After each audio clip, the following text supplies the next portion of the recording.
మ్మ్. ఆ అందరికీ నమస్కారం. చాలా సుదీర్ఘమైన విరామం తర్వాత మనం మళ్ళీ కలుసుకుంటున్నాం అవును, చాలా గ్యాప్ వచ్చింది. కదా. అయితే ప్రతిరోజు బైబిల్ను అధ్యాయాల వారీగా ధ్యానిస్తూ వేదాంతాన్ని అత్యంత సులభంగా వివరిస్తున్న మన సిరీస్లో ఇది ఎపిసోడ్ 55. ఎపిసోడ్ 55. ఈరోజు మనం ఆదికాండము 49వ అధ్యాయంలోకి ఒక లోతైన అధ్యయనం చేయబోతున్నాం. ఖచ్చితంగా. సరే, ఈ అధ్యయనంలోకి వెళ్లే ముందు ఒక్కసారి మనసు పొరల్లో ఒక దృశ్యాన్ని ఊహించుకుందాం. చెప్పండి. అంటే క్రీస్తు పూర్వం 1689 సంవత్సరం అనుకుందాం. ఈజిప్టు దేశంలోని ఒక రాజభవనంలో చీకటి కమ్ముకున్న గది. బయట ప్రపంచమంతా భయంకరమైన కరువుతో అల్లాడిపోతోంది. నిజమే, బయట అంతా కరువు. అవును, కాని ఆ గది లోపల ఎవ్వరికీ తెలియకుండా ఒక మహాజాతీయ జన్మకు పునాది పడుతోంది. 147 వయసున ఒక వృద్ధ తండ్రి తన మరణశయ్యపైరున్నాడు. యాకోబు. అవును, యాకోబు. వృద్ధాప్యంతో అతని కళ్ళు మసకబారినా అతని ఆత్మలో ఒక దైవిక ప్రవచనాగ్ని రగుల్తోంది కదా. ఆ మంచం చుట్టూ అతని 12 మంది కుమారులు నిలబడి ఉన్నారు. ఆ 12 మంది కుమారులంటే వాళ్ళేమీ ఆ పవిత్రులు కారు. అదే కదా అసలు పాయింట్. వారిలో హంతకుడు ఉన్నారు, ద్రోహులున్నారు, పిరికివారుకున్నారు, అలాగే అన్యాయంగా నిందించబడిన ఒక రక్షకుడు కూడా ఉన్నాడు. కరెక్ట్, యోసేపు. ఇప్పుడు ఆ తండ్రి తన నోరు తెరిచి ఆస్తులు పంచడం లేదు, కాని విశ్వపు ఆధ్యాత్మిక భవిష్యత్తును నిర్ణయించబోతోన్నాడు. అవును, అది చాలా కీలకమైన ఘట్టం. ఇక్కడ అత్యంత సహజంగా ఒక పెద్ద ప్రశ్న తలెత్తుతోంది. ఆ రాజుగా ఏలే అంతిమ ఆశీర్వాదం ఎవరికి దక్కుతోంది అని. మానవ తర్కం ప్రకారం చూస్తే ఆ కుటుంబానికి అన్నం పెట్టి రక్షించిన ఆ నీతిమంతుడైన కుమారుడికి అది దక్కాలి కదా. అంటే యోసేపుకే దక్కాలి అని మనం అనుకుంటాం. అవును, కాని దేవుని ప్రణాళిక ఆ పరిపూర్ణమైన కుమారుణ్ణి దాటి ఎన్నో లోపాలు, పాపాలు ఉన్న మరొక కుమారుడికి శాశ్వతమైన రాజదండాన్ని అందించబోతోంది. అదే దేవుని పనితీరు. ఎన్నుకలా జరిగింది. మన జీవితాలు గందరగోళంగా విరిగిపోయినట్లుగా ఉన్నప్పుడు కూడా దేవుడు ఎలా అద్భుతంగా పనిచేస్తాడో ఆ మరణశయ్య దగ్గర జరిగిన పరిణామం వివరిస్తుంది. ఖచ్చితంగా. అయితే ఆ గదిలో ఉన్న వాతావరణాన్ని అర్థం చేసుకోవాలంటే మనం ముందుగా గత అధ్యాయాల నేపథ్యాన్ని ఒకసారి చూడాలి. చెప్పండి. దేవుడు తన ప్రజలను ఆ భయంకరమైన కనానీయుల సంస్కృతి నుండి, విగ్రహారాధన నుండి వేరు చేయాలని నిర్ణయించాడు. అంటే పాపానికి దూరంగా ఉంచాలని కదా. అవును, అందుకోసమే వారిని ఈజిప్టు అనే సురక్షితమైన ప్రదేశంలో ఉంచాడు. ఈజిప్టు ఇక్కడొక మాతృగర్భంలా పనిచేసింది. 70 మందిగా వెళ్లిన ఒక చిన్న కుటుంబం లక్షలాది మందిగా ఒక గొప్ప జనాంగంగా రూపాంతరం చెందడానికి ఆ దేవుడు ఏర్పాటు చేసిన అద్భుతమైన ప్రదేశం అది. వావ్! అంటే పితరుల యుగం ముగిసి ఇశ్రాయేలు జాతీయ యుగం ప్రారంభమవుతున్న సంధికాలమన్నమాట ఇది. కరెక్ట్. అబ్రహాము, ఇస్సాకు, యాకోబుల గుండా కేవలం ఒకే ఒక్క ప్రవాహంగా వచ్చిన ఆశీర్వాదం ఇప్పుడు యాకోబు మరణశయ్య దగ్గర 12 పాయలుగా విడిపోతున్న అద్భుత ఘట్టమిది. ఈ 12 పాయలుగా విడిపోతున్న విధానాన్ని గమనిస్తే యాకోబు మొదట తన జ్యేష్ఠ కుమారుడైన రూబేను వైపు చూశాడు కదా. అవును, మొదటవాడు రూబేను కాబట్టి. సాధారణంగా అప్పటి సంస్కృతి ప్రకారం జ్యేష్ఠుడికే అన్ని హక్కులు, 2 వంతుల ఆస్తి, కుటుంబ నాయకత్వం దక్కాలి కదా. కాని రూబేను విషయంలో అది ఎందుకు చేజారిపోయింది? ఇక్కడ అత్యంత ఆశ్చర్యకరమైన విషయమేంటంటే, ఒక దోసిట్లో నీళ్లు పట్టుకుంటే అవి ఎలాగైతే వేళ్ల సందులోంచి జారిపోతాయో రూబేను పరిస్థితి కూడా అలాగే అయింది. నీళ్లలా జారిపోయింది. యాకోబు రూబేనును ఉద్దేశించి నీటివలే చంచలమైనవాడు అన్నాడు. దీనికి మూలమైన హెబ్రీ పదం పాచాజ్ కమాయిం. పాచాజ్ కమాయిం అంటే అర్థం? అంటే ఆలోచన లేని, నియంత్రణ లేని నీరు, లేదా అదుపు తప్పి పొంగుతున్న నీరు అని అర్థం. 40 ఏళ్ల క్రితం రూబేను తన తండ్రి ఉపపత్ని అయిన బిల్హాతో చేసిన పాపానికి ఇది నేరుగా ఇవ్వబడిన తీర్పు. ఒక్క నిమిషం, ఇక్కడొక చిన్న సందేహం కలుగుతోంది. అడగండి. రూబేను ఆ తప్పు చేసింది 40 ఏళ్ల క్రితం కదా. అంటే ఆ 40 ఏళ్లు గడిచినా దేవుని దృష్టిలో ఆ పాపం అలాగే ఉండిపోయిందంటారా? కాలం పాపాలను తుడిచివేయదా? అదే ఇక్కడ మనం అర్థం చేసుకోవలసిన అత్యంత కీలకమైన వేదాంత సత్యం. దేవుని సంపూర్ణమైన పరిశుద్ధత కాలానికి అతీతమైనది. అంటే కాలంతో పనిలేదు అంటారా? ఖచ్చితంగా. మానవ దృష్టిలో కాలం గడిచే కొద్దీ పాత జ్ఞాపకాలు మసకబారొచ్చు, ఆ పాపం తీవ్రత తగ్గినట్లు అనిపించవచ్చు. కానీ దేవుని న్యాయస్థానంలో కాలమనేది పాపానికి ప్రాయశ్చిత్తం చేయదు. కేవలం పశ్చాత్తాపం మాత్రమే చేస్తుంది. అవును, పశ్చాత్తాపం మరియు రక్తం మాత్రమే పాపాన్ని కడిగివేయగలవు. రూబేను ఆ 40 ఏళ్లలో ఎప్పుడూ నిజమైన పశ్చాత్తాపాన్ని కనబర్చిన దాఖలాలు లేవు. ఆ ఒక్క పొరపాటు వల్ల చరిత్రలో రూబేను సంతానం నుండి ఏ ప్రవక్త, న్యాయాధిపతి లేదా రాజు రాలేదు. ఎంత పతనం చూశారా? దేవుడు లేకుండా మన స్వభావం ఎంత అస్థిరమైనదో ఇది చూపిస్తోంది కదా. అవును, తన సొంత శక్తి మీద, శరీర కోరికల మీద ఆధారపడినప్పుడు ఎదురయ్యే పతనానికి రూబేను ఒక సజీవ సాక్ష్యం. అది నిజంగా ఆలోచింపజేసే విషయం. ఇక రూబేను తరువాత ఆ సిమియోను, లేవీల వంతు వచ్చింది. యాకోబు వారిని ఆశీర్వదించడానికి బదులు ఆ వారిని ఖండించాడు కదా. అవును, వారి నివాసాల్లో క్రూరత్వపు ఆయుధాలు ఉన్నాయని వారి క్రూరమైన కోపాన్ని ఖండించాడు. అంటే ఆ షెకెము పట్టణస్థులను వారు అత్యంత కిరాతకంగా వధించిన సంఘటనను గుర్తుచేస్తూ వారిని ఇశ్రాయేలులో చెదరగొట్టబడేలా తీర్పునిచ్చాడు. కరెక్ట్. కానీ ఇక్కడ చరిత్రను గమనిస్తే ఒక వింతైన మలుపు కనిపిస్తుంది. ఏంటది? సిమియోను గోత్రం యూదా గోత్రంలో కలిసిపోయి కనుమరుగైంది. కాని లేవీ గోత్రం తర్వాత దేవుని సేవకు, యాజకత్వానికి ఎంపికయింది. అవును కదా. ఒక శాపం ఆశీర్వాదంగా ఎలా మారింది? దీని వెనుక ఉన్న అసలు కారణమేమిటి? ఈ పరిణామం దేవుని కృపకు ఒక అద్భుతమైన ఉదాహరణ. యాకోబు వారిని శపించలేదు, వారి క్రూరమైన కోపాన్ని మాత్రమే శపించాడు. లేవీ గోత్రం విషయంలో నిర్గమకాండం 32వ అధ్యాయంలో జరిగిన ఆ బంగారు దూడ సంఘటన ఒక కీలక మలుపు. ఓ, మోషే యెహోవా పక్షమున ఉన్నవాడెవడు అని పిలిచినప్పుడు ఆ లేవీయులు మాత్రమే ముందుకొచ్చారు. ఖచ్చితంగా విగ్రహారాధన చేస్తున్న తమ సొంత బంధువులను సైతం దండించడానికి వారు వెనుకాడలేదు. అప్పుడు దేవుడు వారిలోని ఆ ఉగ్రతను తీసుకుని ఆ దానిని పరిశుద్ధమైన రోషంగా మార్చాడు. వావ్, పరిశుద్ధమైన రోషంగా అంటే ఆవేశాన్ని వాడేసుకున్నాడు. అవును, మిమ్మల్ని ఇశ్రాయేల్లో చెదరగొడతాను అన్న ప్రవచనం నెరవేరింది.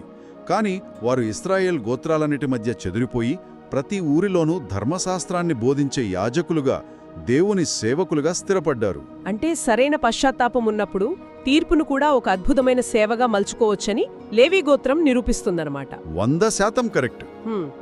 అయితే ఇక్కడే అసలు ఆసక్తికరమైన మానవ తర్కానికి అంతుబట్టని విషయం దాగుంది. అదే యూదా ఎంపిక. అవును, అర్హత లేని రూబేను, ఆ సిమియోను, ఆ లేవీలను పక్కన పెడితే తదుపరి ఆశీర్వాదం యోసేపుకు దక్కాలి కదా. అతను నీతిమంతుడు, శ్రమలు సహించినవాడు, ఆ కుటుంబానికి ప్రాణదాత. కాని అనూహ్యంగా యూదా ఎందుకు ఎంపికయ్యాడు? ఒకప్పుడు సొంత తమ్ముణ్ణి బానిసగా అమ్ముకోవాలని సలహా ఇచ్చిన యూదాకు ఆ శాశ్వతమైన రాజదండం దక్కడం ఆశ్చర్యంగా అనిపించడం లేదా? ఖచ్చితంగా ఆశ్చర్యంగానే అనిపిస్తుంది. కాని దీన్ని మనం విస్తృతమైన దేవుని ప్రణాళికతో అనుసంధానించి చూస్తే సువార్తలోని అసలైన కృపాసూత్రం అర్థమవుతుంది. కృపాసూత్రం అంటే గ్రేస్ ప్రిన్సిపల్. అవును, ఒకవేళ పరిపూర్ణుడైన యోసేపుకు ఆ ఆశీర్వాదం దక్కి ఉంటే మనం ఏమనుకునేవాళ్లం? మనం తప్పులు చేయకుండా పవిత్రంగా ఉంటేనే దేవుని ప్రేమ దొరుకుతుందని అనుకునేవాళ్లం. అప్పుడు దేవుని ప్రేమ మన మంచి పనులకు వచ్చే జీతంలా మారిపోయేది. అంటే బహుమానంలా కాకుండా జీతంలా ఉండేదంటారు. అవును, కాని దేవుడు తన దైవికమైన అపారమైన కృపను ప్రదర్శించడానికి లోపాలున్న యూదానే ఎంచుకున్నాడు. దేవుని ప్రేమ మన అర్హత మీద ఆధారపడి లేదు, అది ఆయన సార్వభౌమాధికారం మీద ఆధారపడి ఉందని ఇది రుజువు చేస్తోంది. వావ్, దేవుడు పరిపూర్ణులను వెతుక్కుంటూ రాలేదు, విరిగిపోయిన వారిని వెతుక్కుంటూ వచ్చాడు అని చెప్పడానికి యూదా ఒక గొప్ప ఉదాహరణ. కరెక్ట్. ఆ కృప ఎంత గొప్పదో యూదాకు ఇవ్వబడిన ఆశీర్వాదంలో స్పష్టంగా కనిపిస్తోంది కదా. యూదా అంటేనే స్తుతి అని అర్థం. 9వ వచనంలో యూదాను ఒక సింహపు పిల్లగా, విశ్రమిస్తున్న సింహంగా పోల్చాడు. అతడు సింహం వలెను, ఆడు సింహము వలెను కాళ్ళు ముడుచుకొని పండుకొనెను, అతన్ని లేపువాడెవడు అనుంది. అవునో, ఈ పోలిక వెనుక ఉన్న లోతైన వేదాంతం మనం గమనించాలి. ఇక్కడ వాడిన హెబ్రీ పదం అర్యేహ్. ఆ అర్యేహ్ అంటే విశ్రమిస్తున్న సింహం తన శత్రువులందరినీ జయించి ఇక ఎవరి భయమూ లేకుండా ప్రశాంతంగా కాళ్ళు ముడుచుకుని పడుకున్న సింహం అని అర్థం. అంటే ఆ సింహం పడుకున్నప్పుడు ఎవరైనా దాని దగ్గరకు వెళ్లి నిద్రలేపగలరా? లేపలేరు. ఇది నేరుగా ఆ క్రీస్తు మరణాన్ని, పునరుత్థానాన్ని సూచిస్తుందా? ఖచ్చితంగా. క్రీస్తు శిలువలో మరణించినప్పుడు ఆయన శత్రువుల చేతిలో ఓడిపోలేదు. ఆయన ఒక విశ్రమిస్తున్న సింహంలా సమాధిలో ఉన్నాడు. దేవుని వాక్యం చెబుతోంది కదా, ఎవడునూ నా ప్రాణం తీయడు, నా అంతట నేనే దానిని పెట్టుచున్నాను అని. అవును, ఆ సింహం తనంతట తానుగా ప్రాణం పెట్టింది, తనంతట తానుగా తిరిగి లేచింది. ఆ రాజరికపు అధికారం యూదా గోత్రం గుండానే వచ్చింది. అద్భుతంగా చెప్పారు. ఇక 10వ వచనంలో ఒక అద్భుతమైన ప్రవచనం ఉంది. షిలోహు వచ్చి వరకు యూదా యొద్ద నుండి దండము తొలగదు అని. ఈ షిలోహు అనే పదం గురించి, ఇక్కడ వాడిన హెబ్రీ పదాల గురించి కొంచెం వివరిస్తారా? తప్పకుండా. ఇక్కడ వాడబడిన మొదటి హెబ్రీ పదం షెబెట్. షెబెట్. షెబెట్ అనగా పాలకుడి దండం లేదా రాజదండం. రెండో పదం మెచోకెక్ అనగా శాసనకర్త. ఈ రెండు అధికారాలు యూదా గోత్రం నుండి తొలగిపోవని చెబుతూ దానికొక గడువు పెట్టాడు. అదే షిలోహు రావడం. అంటే ఈ షిలోహు అంటే అర్థమేంటి? షిలోహు అంటే శాంతినిచ్చేవాడు లేదా అధికారం ఎవరికి చెందుతుందో ఆ వ్యక్తి అనే అర్థం. క్రీస్తు వచ్చే వరకు ఆ గోత్రం పాలకుల గోత్రంగానే నిలబడింది. దేవుడొక వాగ్దానం చేశాడంటే దాన్ని ఆయన ఖచ్చితంగా నెరవేరుస్తాడు. ఆయన నిబంధన విశ్వసనీయత ఇక్కడ సంపూర్ణంగా కనబడుతోంది కదా? అవును. అదే యూదా ప్రవచనంలో 11, 12 వచనాలను చూస్తే ఆ ద్రాక్షావల్లికి తన గాడిదను, ద్రాక్షరసంలో తన బట్టలను ఉతుకును అనుంది కదా. బట్టలు ఉతికేంత ద్రాక్షారసమంటే భౌతికమైన సమృద్ధులా అల్పిస్తోంది. కానీ దీని వెనుక ఆ భయంకరమైన త్యాగం దాగి ఉందా? మీరు సరిగ్గానే పసిగట్టారు. పైకి చూడటానికి అది సమృద్ధిని సూచించినా ప్రవచనబద్ధంగా చూస్తే ఆ ద్రాక్షాల రక్తం ఆ క్రీస్తు చిందించబోయే రక్తాన్ని సూచిస్తుంది. ప్రాయశ్చిత్త యాగం కొరకు. కరెక్ట్. నీళ్లతో కాకుండా ద్రాక్షారసంతో బట్టలొతుకడం అనేది ఆ రక్షకుడు తన సొంత రక్తంతో మానవాళి పాపాలను కడగబోతున్నాడన్న సత్యానికి ప్రతీక. వావ్! ప్రతి వచనంలోనూ దేవుని రక్షణ ప్రణాళిక ఎంత స్పష్టంగా ఉందో కదా. అవునండి. ఇక మధ్యలో ఉన్న సహోదరుల గురించి క్లుప్తంగా విశ్లేషిద్దాం. జెబూలూను సముద్ర తీరాన ఓడల రేవులొద్ద ఉంటాడని, ఇష్షాఖారు వ్యవసాయాన్ని ఎంచుకుంటాడని చెప్పాడు. ఆ తర్వాత దాని గురించి చెబుతూ దారిన పోయే గుర్రపు మడమలు కరిచే పామువలే ఉంటాడన్నాడు. ఇది ఆ గెరిల్లా తరహా యుద్ధం చేసే దానుగోత్రాన్ని, భవిష్యత్తులో వచ్చే సంసోను స్వభావాన్ని సూచిస్తుంది. కరెక్టే. ఇక గాదు విషయానికొస్తే ఒక సైన్యం అతన్ని జయించినా చివరికి అతడే విజయం సాధిస్తాడని, ఆషేరు రుచికరమైన ఆహారాన్ని పండిస్తాడని, నఫ్తాలి అందమైన మాటలు పలికే దుప్పిలా ఉంటాడని దేవుని ప్రణాళికను వివరించాడు కదా. అవును. ప్రతి ఒక్కరికి దేవుని ప్రణాళికలో ఒక ఉద్దేశం ఉందని ఈ వైవిధ్యం నిరూపిస్తోంది. అయితే ఈ ప్రవచనాల మధ్యలో 18వ వచనం దగ్గర ఆ అలసిపోయిన యాకోబు ఒక్కసారిగా ఆగిపోయాడు కదా. ఆ యెహోవా నీ రక్షణ కొరకు కనిపెట్టుకొని ఉన్నాను అంటాడు. ఇంతమంది కుమారులు వారి భవిష్యత్తు గురించి చెబుతూ ఆ మధ్యలో సంబంధం లేనట్లుగా ఈ మాట ఎందుకొచ్చింది అంటారు? ఇది చాలా అద్భుతమైన భక్తిపూర్వకమైన విశ్రాంతి. తన కుమారుల భవిష్యత్తును ప్రవచిస్తున్న యాకోబు వారిలో ఉన్న పగలు, ఆ యుద్ధాలు అన్నీ ఆత్మలో చూస్తున్నాడు. ఇక్కడ రక్షణ అనడానికి వాడిన హెబ్రీ పదం యెషువా. తన నిరీక్షణను కేవలం కనానీయుల భూమిపై కాకుండా రాబోయే ఆ రక్షకుడైన క్రీస్తుపై ఉంచారని ఇది స్పష్టం చేస్తోంది. గందరగోళమైన మానవ సామ్రాజ్యాలపై కాకుండా దేవుని యెషోవాపై చూడాలని మనక్కూడా నేర్పిస్తోంది. అవును. ఆ తర్వాత యోసేపు వంతు వస్తుంది. యోసేపును ఆ నీటి బుగ్గ యొద్దనున్న ఒక ఫలవంతమైన కొమ్మతో పోల్చాడు. కాని వెంటనే 23వ వచనంలో విలుకాండురతన్ని వేధించి బాణములు వేశారు అనుంది కదా. ఆ అన్నల అసూయ, పోతీఫరు భార్య అబద్ధపు నిందలు, చీకటి చెరసాల, ఇవే ఆ బాణాలు. అవును. యోసేపు ఆ శ్రమల బాణాలను ఎదుర్కొన్నాడు. అంటే ఒక చిన్న పిల్లాడు భారీ విల్లు పట్టుకుని వణుకుతుంటే వెనుక తండ్రి నిలబడి ఆ తన బలమైన చేతులతో ఆ పిల్లాడి చేతులను పట్టుకుని బాణం సంధించినట్లుగా యోసేపు పరిస్థితి ఉంది కదా. మీరు చెప్పిన ఉపమానం అత్యంత ఖచ్చితమైనది. యోసేపు తన సొంత శక్తితో ఆ శ్రమను ఎదుర్కోలేదు. యాకోబు దేవుని బలిష్టమైన చేతులు యోసేపు వణుకుతున్న చేతులపై ఉన్నాయి. అదృశ్యమైన ఆ దేవుని చేతులు. అవును. మన జీవితంలో కూడా అత్యంత కఠినమైన సమయాల్లో మనం ఒంటరిగా ఉన్నామని అనుకునేటప్పుడు దేవుని ఉనికి మనతోనే ఉంటుందని ఇది చూపిస్తుంది. దేవుని మంచితనానికి యోసేపు జీవితం సాక్ష్యం. వావ్! చాలా అద్భుతంగా చెప్పారు. ఇక చివరిగా ఆ బెన్యామీను వంతు. బెన్యామీనును పీకు తినే తోడేలుగా వర్ణించాడు కదా. ఇశ్రాయేలు చరిత్రను ఒక రోజుగా భావిస్తే ఆ రోజు ఉదయం భాగంలో బెన్యామీను గోత్రానికి చెందిన రాజైన సౌలు దేవుని శత్రువులను ఒక తోడేలులా నాశనం చేశాడు. అంటే పీకు తినే తోడేలు. అవును. ఆ తర్వాత చరిత్ర సాయంకాల భాగంలో అదే గోత్రానికి చెందిన అపోస్తలుడైన పౌలు కనిపిస్తాడు. మొదట్లో సంఘాన్ని పీక్కు తినే హింసకుడుగా ఉన్న పౌలును దేవుడు మార్చాడు కదా. అంటే సాయంత్రం దోపుడు సొమ్మును పంచుకుంటాడని చెప్పినట్లు సువార్తను పంచేవాడిగా మారాడు. ఖచ్చితంగా దేవుడు ఒక మనిషిలోని స్వభావాన్ని తన మహిమ కొరకు ఎంత అద్భుతంగా మార్చగలడో ఆ పౌలు జీవితం మనకు చూపిస్తుంది. నిజమే. ఇంత లోతైన విశ్లేషణ విన్న తర్వాత మన ఆలోచన విధానంలో మార్పు రావాలి. ఈ అధ్యయనం కేవలం పాత చరిత్రను తెలుసుకోవడం కోసం కాదు, జీవముగల దేవుడు మనతో మాట్లాడుతున్న మాట. అవునండి.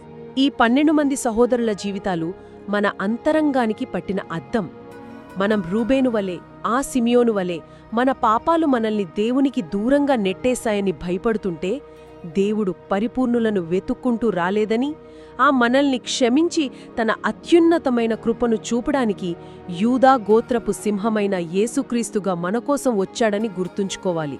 కరెక్ట్. మీ సొంత నీతితో దేవుణ్ణి మెప్పించాలని పోరాడటం ఆపండి. షిలోహు అంటే శాంతినిచ్చేవాడు వచ్చాడు, ఆయనలో విశ్రామించండి. యోసేపు వలె మీరు నిందలు, కష్టాల బాణాలతో గాయపడితే దేవుని బలమైన చేతులు మిమ్మల్ని పట్టుకున్నాయని మర్చిపోకండి. ఈరోజు దేవుని మారని స్వభావాన్ని ధ్యానించండి. మీ ప్రార్థనా జీవితం రూపాంతరం చెందాలి. ఇది జ్ఞానాన్ని పెంచుకోవడం కోసం కాదు, దేవునితో మీ బంధాన్ని మరింత గాఢంగా మార్చుకోవడానికి.